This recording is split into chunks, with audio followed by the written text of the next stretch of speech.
De temps en temps, on peut se permettre d'être politiquement incorrect, sans être abject pour autant, sans banaliser les vieux démons et sans dédiaboliser le diable. On peut s'amuser à dédramatiser, sans manquer à personne de respect. On pourrait se poser la question de savoir ce qui pose aujourd'hui plus qu'hier problème aux petits Français. Réponse. Si je laisse de côté la psychologie, je dirais sans langue de bois, le juif, l'arabe et le noir. À chacun selon son Reich.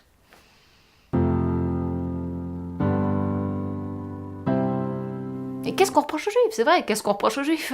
Mais on lui reproche ce qu'on reproche à celui qui nous passe au-dessus en passant par derrière et qui nous est indûment ou injustement supérieur.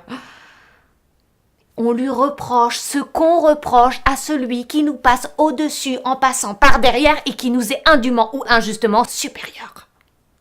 Celui qui se présente comme l'élu de Dieu et qui réussit comme par hasard tous les concours de circonstances. Et puis, comme tous ceux qui réussissent sur cette terre compromise,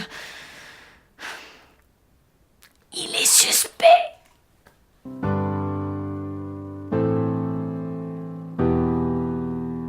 Qu'est-ce qu'on reproche aux Noirs?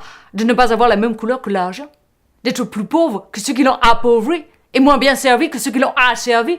Et puis l'homme n'a jamais su se situer autrement qu'en se situant par rapport à un dominant et à un dominé. C'est ainsi que sont nés le supérieur et l'inférieur, dialectiquement parlant. Et qu'est-ce qu'on reproche à l'arabe?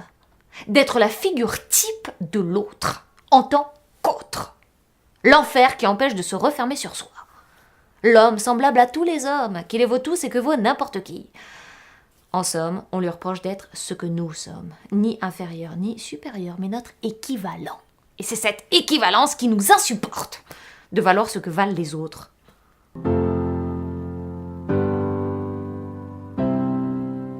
Alors, quelles leçons en tirer de ces trois types d'ostracisme? Primo, que c'est l'antisémitisme qui scandalise le plus, puisque ses victimes sont censées être supérieures au commun des mortels.